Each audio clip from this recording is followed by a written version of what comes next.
From the world-famous K-Rock Radio in Los Angeles. Welcome. Damn you, Sharktopus.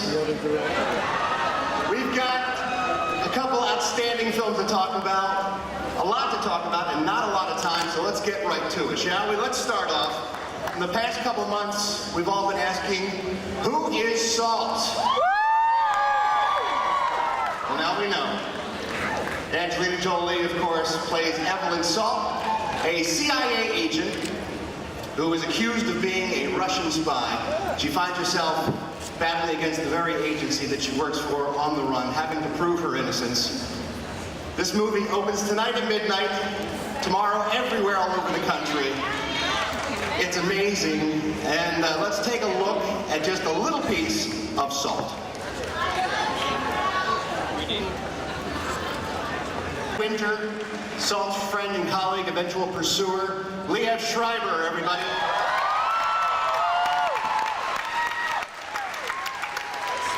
Salt's producer, man also brought you G.I. Joe and the Transformers, Lorenzo di Boneventura.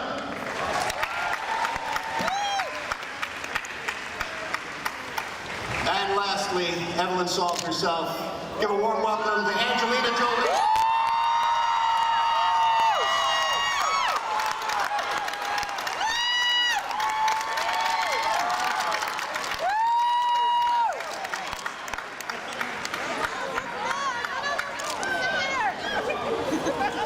I'll get the conversation started, and then if we have some time, we'll open up questions to the audience. How about that? Lorenzo, let's start with you, as we should, with the producer. How did you first come across this project, and what attracted you to it?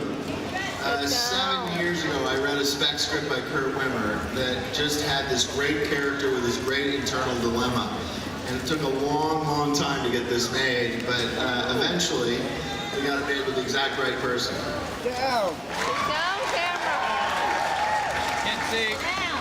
Angelina, you must get offered films, especially action films. You have to make a choice, obviously. What drew you to this project versus maybe some others you could have chosen?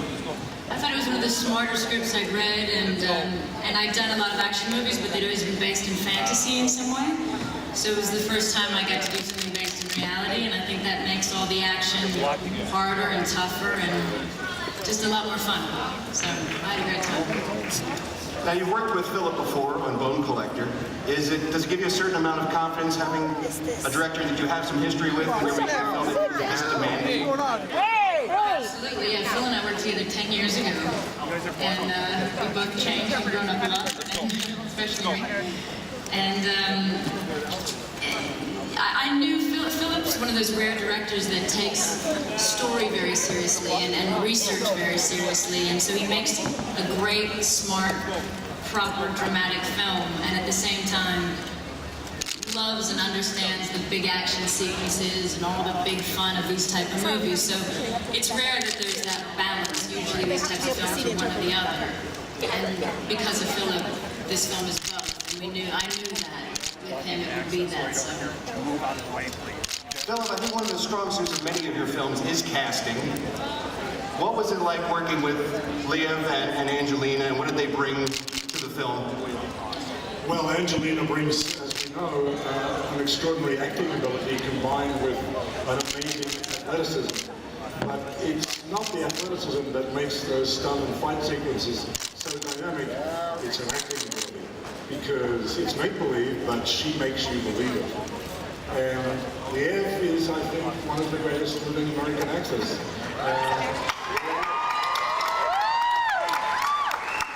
So that was a no-brainer. They were both no-brainers, really, and reason to get up in the morning and go to the studio. Liev, what are the challenges a film like this presents for an actor versus something that's maybe more actor-driven, something that's more dramatic when it's this physical? I'm under the very misguided impression that everything is actor-driven. I think the interesting part, I think, for both Angie and myself, was what motivates someone like this. There was the Russian spy swap that happened a couple of weeks ago, and I couldn't help but think, with someone who spends that much time in deep cover, what motivates them? And that for me is what made the film so interesting and made the character so interesting to pursue. I heard that Columbia actually engineered that whole Russian thing. It didn't really happen. It was just a big publicity stunt. That's what I heard. It's one of the most impressive marketing schemes I've ever seen. All right, let's open up questions to the audience. If someone has a question for anybody up on the panel, feel free to work your way to a microphone. If I can find you, I will let you ask a question. Where are we, out here? Hello. Go ahead. My question is for Angelina. I know that you've used the method for preparing for roles. Did you use that for Salt? That's a nice question. I did. I think I do every time I work in some way. The method is so much about getting back to your memory and using your sense memory. And so for any kind of emotional scene, funny enough, there were some kind of good heavy scenes in this, and to kind of pull from things that kind of tear at my soul and move me, and there was that opportunity for this. Next up, sir. Hi, Ms. Jolie. My name is Jim. I understand you filmed some of the movie in Bethpage, New York, where I'm from. And I'm curious, do you have a favorite part of the film or scene where you think it's very integral in the movie or it's very important? I'm sure all the film is, but something you remember specifically. That we shot at Bethpage? Well, anywhere in the film. I'm from Bethpage, so I haven't mentioned that. One of the most fun, part of the helicopter in the end that you'll see it for was actually outside, I don't know how many, 60 feet up in Bethpage. So that was fun. But there was quite a few. I mean, Liev and I have some memorable scenes. I think that were some of my favorites.